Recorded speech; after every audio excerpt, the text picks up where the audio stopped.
Bonjour à tous.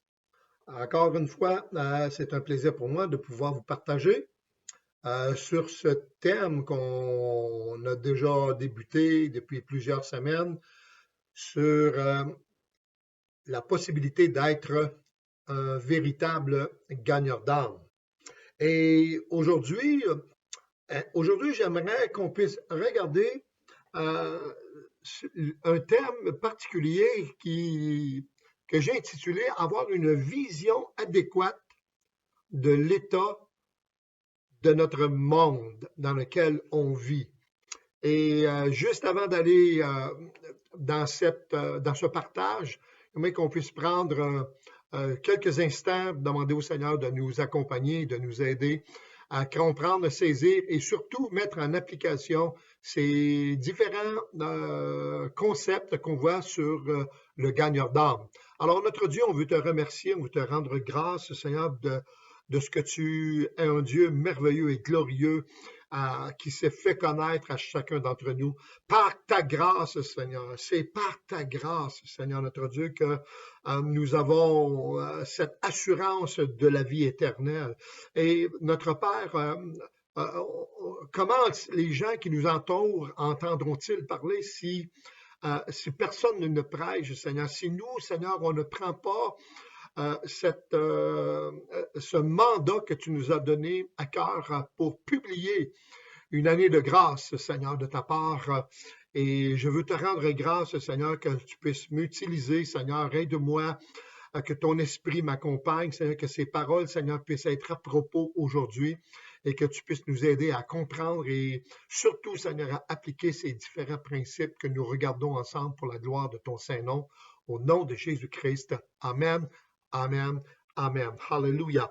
Et sans plus tarder, frères et sœurs, j'aimerais qu'on puisse regarder d'abord et avant tout un texte de la parole qu'on trouve dans Luc, chapitre 4, les versets 42 et 43. Et ça nous dit ceci. Dès que le jour parut, il sortit et alla dans un lieu désert. On parle de Jésus ici. Il dit, une foule de gens se mirent à sa recherche et arrivèrent jusqu'à lui. Ils voulaient le retenir afin qu'il ne les quitte point, mais il leur dit, il faut aussi que j'annonce aux autres villes la bonne nouvelle du royaume de Dieu, car c'est pour cela que j'ai été envoyé. Et il prêchait dans les synagogues de la Galilée. Amen. Alléluia. Le Seigneur Jésus avait une mission à accomplir. Et bien, bien qu'il reçût d'une façon assez particulière, il était pressé par ce que j'appellerais aujourd'hui l'urgence de la perdition. Et Jésus connaissait ainsi il connaissait la valeur de l'âme de l'homme. Et il annonçait l'évangile, il a annoncé la bonne nouvelle, il était lui-même l'évangile et son ministère était extrêmement actif. Et je crois aussi qu'il veut que son Église suive ses traces. Il veut que chacun d'entre nous puisse prendre à cœur ce que le Seigneur veut de chacun d'entre nous, c'est-à-dire de prêcher la bonne nouvelle du salut en Jésus-Christ. Et euh, j'aimerais vous faire part d'abord et avant tout d'une visite que nous pourrions faire ensemble, une visite à l'Église primitive. Est-ce que la manière de l'Église primitive de gagner des âmes, est-ce que ça nous intéresse encore aujourd'hui? Et on pourrait se demander comment ils s'en sont pris, qui étaient les prédicateurs de l'époque, combien de gens étaient des témoins de l'Évangile, quelle domination était la plus nombreuse ou la mieux vue, si on voudrait dire, on voudrait parler avec les mots actuels. Alors, comment vous représentez-vous l'Église du Nouveau Testament? Là, quand vous lisez l'Évangile, comment vous vous représentez l'Église du Nouveau Testament? Est-ce qu'on a la possibilité de suivre l'exemple de l'Église primitive? Ou est-ce que les temps ou encore, est-ce que les temps d'aujourd'hui ont tellement changé que c'est impossible? Alors, voici un petit voyage que je suggère, ou du moins que je vous suggère. Et on pourrait se retrouver dans l'église d'Éphèse et on va entamer une conversation. Bonsoir, Précille. Il paraît que votre mari et vous êtes membres de cette église. Pouvons-nous entrer et bavarder quelques instants? Certainement, Aquilas nous fait signe d'entrer.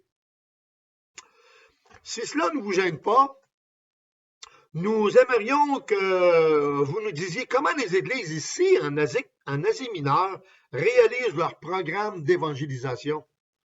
Nous avons lu que vous avez été membre de l'église de Corinthe, puis de celle de Rome, et maintenant, vous êtes à Éphèse. Vous devez être très qualifié pour nous parler de l'évangélisation dans l'église du Nouveau Testament. Si cela ne vous dérange pas, nous voudrions visiter votre église pendant que nous y sommes. Asseyez-vous, ainsi précise. Vous êtes déjà dans l'église. Elle se réunit dans notre maison. Où est votre sanctuaire? Vous n'avez pas de bâtiment d'église? Mais qu'est-ce que c'est un bâtiment d'église? Dit Aquilas. Dites-nous, que fait votre église pour évangéliser Éphèse? Oh, mais c'est chose faite. Chaque personne à Éphèse a entendu l'évangile. Comment? Oui, qu'y a-t-il d'extraordinaire à cela? Comment l'Église a-t-elle fait? Vous n'avez pas de radio, vous n'avez pas de télévision, vous n'avez pas de service de télécommunication, vous n'avez pas l'Internet, vous n'avez pas de téléphone. Avez-vous organisé des campagnes d'évangélisation publique? Non, non, non.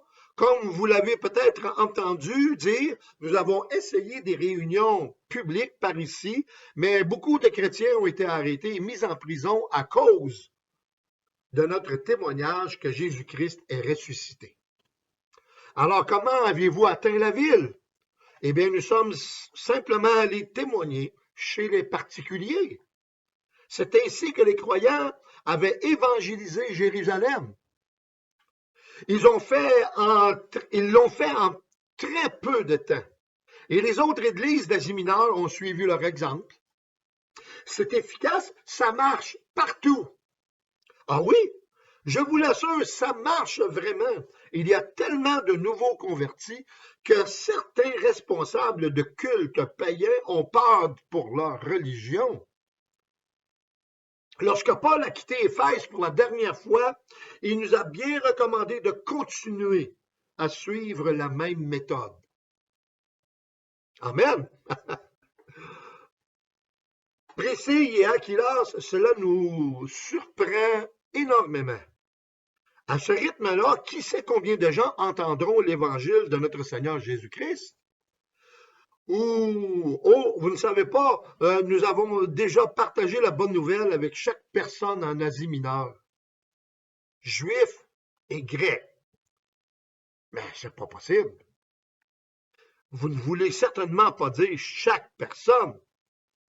Si, avec chaque personne, et cela comprend Damas, Éphèse et des dizaines d'autres villes et villages, et les tribus même les tribus nomades du désert. Combien de temps a-t-il fallu aux croyants pour atteindre ces gens-là? Pas très très longtemps, 24 mois pour être exact.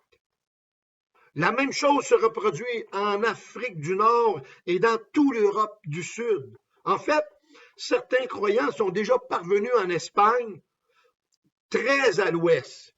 Et nous avons entendu parler d'une très grande île, bien plus au nord, et nous sommes à peu près certains que des chrétiens y sont déjà. Eh bien, ce que vous venez de nous dire est extraordinaire. Vous avez accompli plus de choses en une seule génération que nous n'en avons fait en un millénaire. C'est curieux, cet homme précis et Aquilas. Ce travail ne nous a pas paru tellement difficile. Nous sommes désolés de savoir que cela a marché si lentement pour vous. Est-ce possible qu'il y ait un meilleur moyen? Bel exemple. Tout ça, en fin de compte, simplement pour vous dire que euh, prêcher l'Évangile de notre Seigneur Jésus-Christ euh, est d'une simplicité, je dirais d'une simplicité déroutante. On a l'impression que les gens, pour être efficaces dans la propagation de l'Évangile de notre Seigneur Jésus-Christ, on a besoin d'une grande connaissance de la parole de Dieu. Je ne dis pas que la connaissance n'est pas bonne, elle est nécessaire, mais ce que vous savez de Jésus-Christ est probablement suffisant pour apporter une âme au Seigneur. Alléluia. Et je crois que l'exemple de Christ a été suivi à la lettre par l'Église du Nouveau Testament. Jésus lui-même a quitté sa maison de gloire dans le ciel et il est venu habiter parmi nous pour nous annoncer une nouvelle extraordinaire. Les jours de sa vie terrestre ne furent que le déroulement dans le temps du plan de Dieu depuis le commencement du monde. Avant même la fondation du monde, Dieu avait déjà pensé à ce plan de rédemption. Gloire au Seigneur. Quel Dieu merveilleux nous avons. Quel Dieu merveilleux qui veut que tous soient sauvés et qui parviennent à la repentance. Ce plan était toujours présent dans son esprit. Il voulait sauver du monde un peuple qui lui appartiendrait et bâtir une église de l'esprit qui ne périrait jamais. Les portes du séjour des morts, dit la Bible, ne prévaudront point contre son Église. L'Église de Dieu, l'Église de Christ, elle est éternelle. Elle n'arrêtera jamais. Parce que l'Église, frères et sœurs, ce n'est pas un bâtiment. L'Église de Christ, c'est son épouse. Alléluia! Je dirais, on est prédestiné à devenir l'épouse de Jésus-Christ, notre Seigneur. Et pour l'éternité, nous serons à ses côtés. Alléluia! Dans la joie, dans la félicité, dans un lieu merveilleux qu'aucun homme n'a connu jusqu'à maintenant, frères et sœurs. Alléluia! Gloire à Dieu. Merci Seigneur, alléluia. Alors Dieu veut que tous les hommes soient sauvés et qu'ils viennent à la connaissance de la vérité. Et à cette fin, Jésus s'est donné lui-même pour sauver du péché tous les hommes. Alléluia. Sa vie était en fonction de son objectif. Et tout ce qu'il faisait et disait faisait partie d'un tout et prenait sa signification du but ultime de sa vie. Racheter le monde pour Dieu. Alléluia.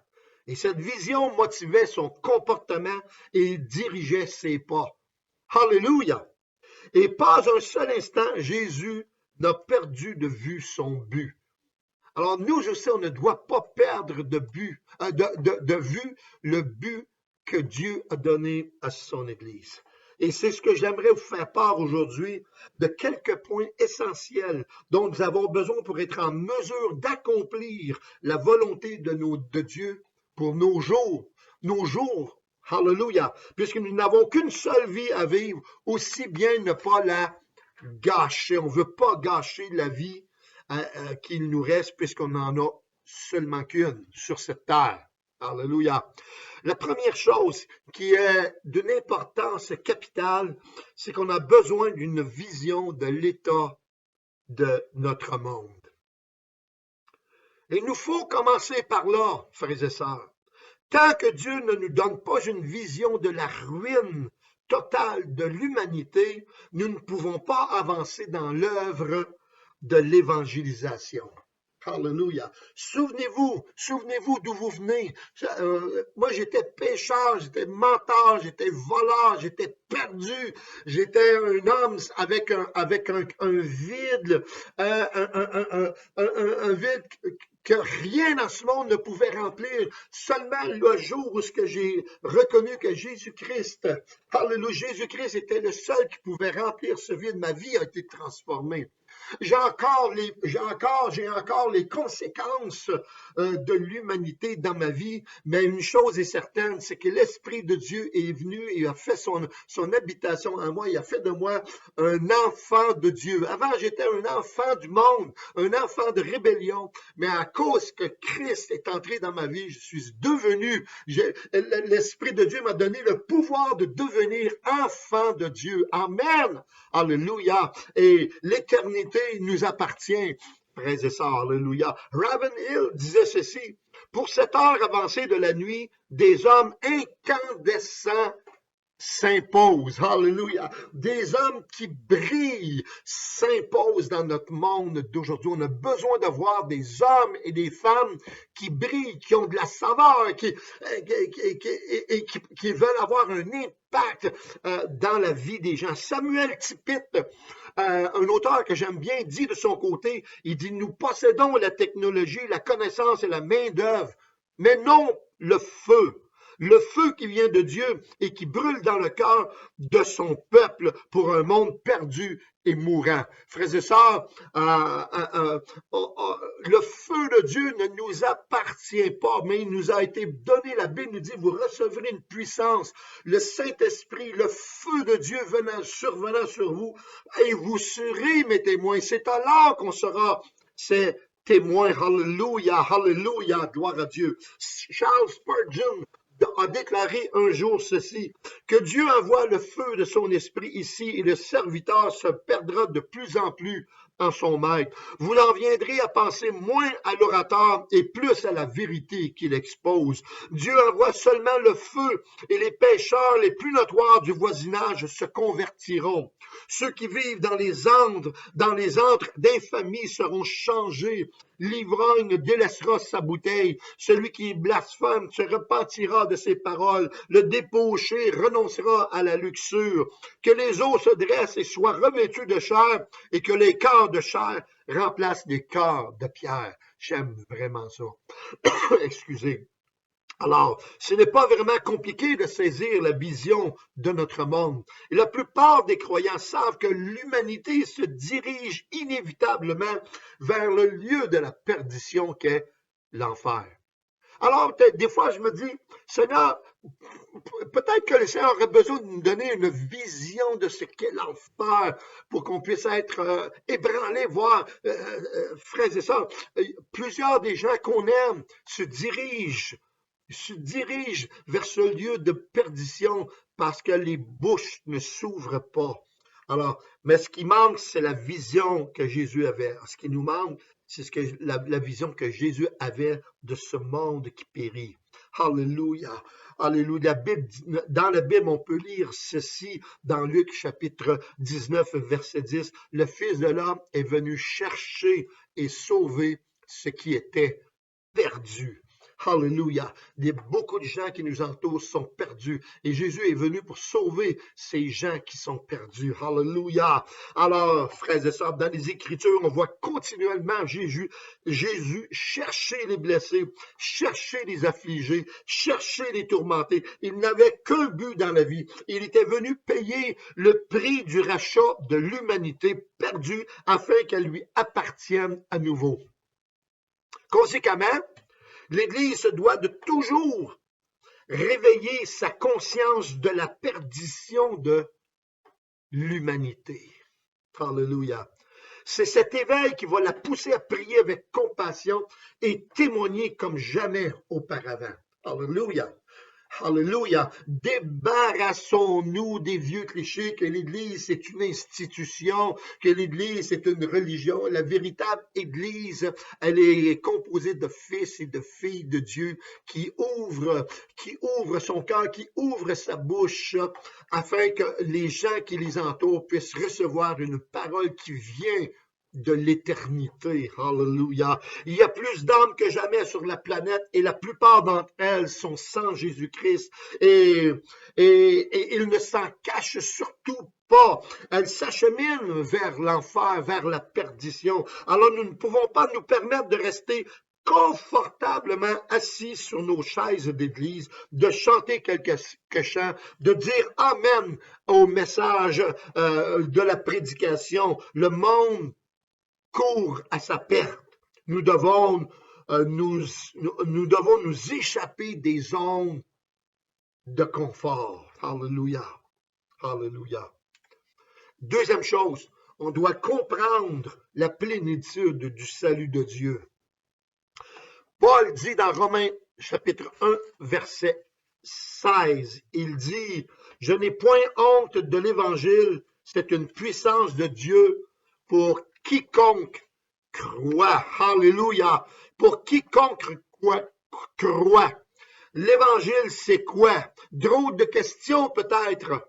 Mais nous devons nous interroger quand même sur cette question. D'abord, l'Évangile, ce n'est pas un système de doctrine. Ce n'est pas ni un système de code moral, et encore moins une religion. Comme l'apôtre Paul le déclare, l'Évangile, c'est une puissance de Dieu qui est agissante et efficace par laquelle le pécheur est arraché de son état de condamnation pour avoir part à la grâce de Dieu et à la vie éternelle. D'ailleurs, souvenez-vous que la Bible dit, car tous ont péché, tous, sans exception. Il n'y en a pas même un qui fasse le bien.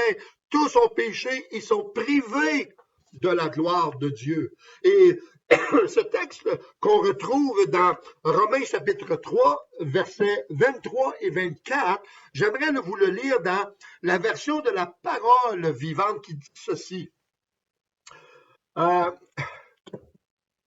Qu'il n'y a aucune différence entre les hommes. Tous, sans distinction, ont péché et ont perdu la beauté glorieuse dont Dieu avait revêtu l'homme. Tous ont manqué le but qui lui était assigné dans son plan. Personne ne saurait prétendre être approuvé de Dieu ni accéder à la gloire. C'est pourquoi Dieu offre à tous un don. Tous peuvent à présent être justifiés, c'est-à-dire considérés comme justes aux yeux de Dieu par pure grâce. Ils reçoivent cette faveur comme un cadeau immérité de la générosité divine.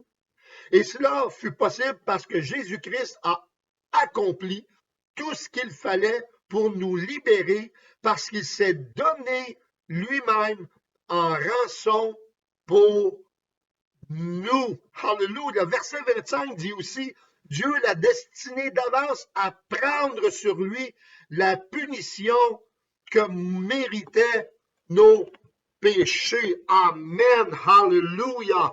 Alléluia, frères et sœurs. Alléluia. Dieu a une solution. En fin de compte, ce que Paul dit, c'est que Dieu a une solution. Il a un remède. Il a pourvu parfaitement à toute chose par l'intermédiaire de son Fils unique, Jésus-Christ. Ainsi, l'homme le plus désespéré, le plus éloigné de Dieu, le plus ancré dans le péché peut être sauvé par la seule puissance de l'évangile de Jésus-Christ. Voilà pourquoi Paul clamait avec force, « Je n'ai point honte de l'évangile, c'est la puissance de Dieu pour quiconque croit. C'est la seule espérance de l'homme. Aucun homme d'État n'a la solution. Aucun gouvernement n'a la solution. Aucun gouvernement n'est ni à la hauteur de la tâche. L'évangile est le seul qui résout tous les problèmes de l'homme et qui réussit, l'évangile réussit et agit là où rien n'a réussi jusqu'à maintenant. Alléluia! Gloire au Seigneur, alléluia. Alors, comprendre la plénitude de l'état, la plénitude du salut de Dieu. Troisième chose, se donner dans un seul et même but. Paul disait, je passe dans Philippiens chapitre 3, verset 13.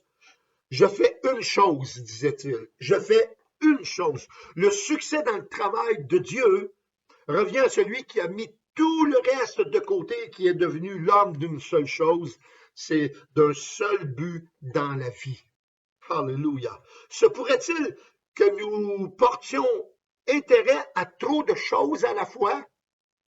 Essayons-nous de tout mener de front au lieu de se consacrer au seul magnifique travail auquel Dieu nous a appelés? Aspirons-nous à gagner des âmes au Seigneur et à connaître la gloire du renouveau? Désirons-nous que Dieu nous utilise?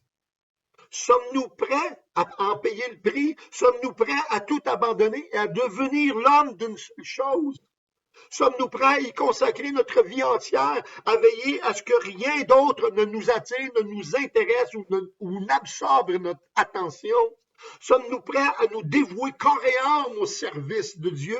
Si oui, Dieu se servira de vous, de moi, pour l'honneur de sa gloire, et notre travail sera couronné de succès, la Bible nous dit. Il y aura une couronne quand que Paul, dans ses derniers temps, dans ses derniers jours, disait j'ai combattu le bon combat, j'ai couru, il a couru la course. Il dit désormais même la couronne de vie. Alléluia! Il va recevoir la couronne de vie, mais non pas seulement lui, mais à tous ceux qui auront aimé son avènement. Alléluia, l'avènement de Jésus-Christ dans leur vie. Alléluia. Quatrième chose qu'on doit regarder, c'est une vie libre de toute entrave. Alléluia. Une vie libre de toute entrave. Le péché doit être banni. C'est peut-être la raison pour laquelle Dieu ne peut peut-être pas nous utiliser. Dieu ne peut utiliser Israël.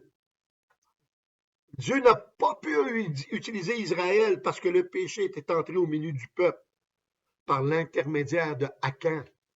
Quand on voit dans Josué chapitre 7, les versets, dans le chapitre 7, on connaît l'histoire d'Akan qui s'était procuré des choses interdites, qui devaient être données pour le Seigneur. Lui a caché ces choses-là dans sa tente et ça l'a privé le peuple de conquérir.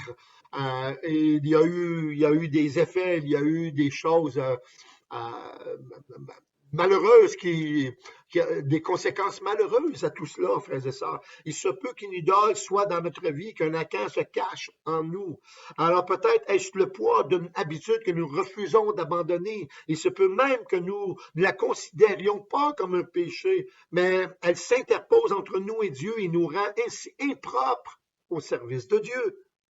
Ma prière devrait être la même que celle que le psalmiste a élevée. Sonde-moi, ô Dieu, et connais mon cœur. Éprouve-moi et connais mes pensées, connais mes préoccupations. Regarde si je suis sur une mauvaise voie et conduis-moi sur la voie de l'éternité, frères et sœurs. Pourquoi? Pour avoir une vie libre de toute entrave. Alléluia. On a besoin de ça, frères et sœurs. Et la cinquième chose, on a besoin d'une vie mise entièrement à la disposition de Dieu. Dans Jacques chapitre 4, verset 7, ça dit « Soumettez-vous donc à Dieu ». Alléluia. La soumission est contraire, et c'est le contraire de la résistance. Tant que nous suivrons notre volonté propre, Dieu ne pourra pas faire grand-chose avec nous. Alors on doit apprendre à se soumettre au Seigneur, Dieu Tout-Puissant, alléluia. Et s'il nous a donné de son esprit, frères et sœurs, ce sera facile de se soumettre à lui. Alors, que peut faire un médecin pour un patient tant que ce dernier refuse son remède? Un patient doit s'abandonner entre les mains de son médecin et être prêt à accepter la prescription qu'il lui donne. C'est alors qu'il peut y avoir un espoir de guérison. Ainsi en est-il de nous pour la vie éternelle. Tant que nous ne nous soumettons pas à lui, Dieu ne peut pas grand-chose pour nous. Il ne sera jamais satisfait tant que, tel un esclave docile, nous ne nous en serons pas remis entièrement à lui. C'est alors seulement qu'il se servira de nous pour sa gloire. Rappelez-vous cette petite histoire qui disait, si j'étais le diable, j'inciterais les chrétiens à se concentrer sur ce monde-ci et non sur le suivant. Vis pour ce qui est passager et non pour ce qui est éternel. Trime pendant toute ta vie pour assurer tes quelques années de retraite. Vis pour le temps présent, car pour le moment, c'est tout ce que tu as. Ne pense ni à l'éternité, ni au compte que tu devras rendre à Dieu. Si j'étais le diable, je ferais en sorte que la grande commission devienne la grande omission. Je convaincrais tout le monde qu'il reste beaucoup de temps et qu'il est inutile de courir. J'en ferai en sorte que personne ne sente l'urgence de voler au secours des âmes qui périssent. Frères et sœurs, ne nous laissons pas prendre par les manipulations ou les pièges de l'ennemi, et je dirais même les pièges de nos propres pensées, car celles-ci doivent être renouvelées par le Saint-Esprit, par la connaissance de l'Évangile, frères et sœurs. Alors, c'est important pour chacun d'entre nous, frères et sœurs, qu'on puisse avoir une vision de l'état de notre monde, de comprendre la plénitude du salut de Dieu, de se donner dans un seul et même but, de vivre libre de toute entrave et de mettre notre vie entièrement à la disposition de Dieu. Alléluia. Frères et sœurs, je prie que ces quelques instants, ça puisse vous aider à comprendre et à saisir et à prendre votre envol et à saisir toutes les opportunités pour annoncer l'évangile de notre Seigneur Jésus-Christ. À bon entendeur, merci, que Dieu vous garde, que Dieu vous bénisse. À la prochaine. Amen.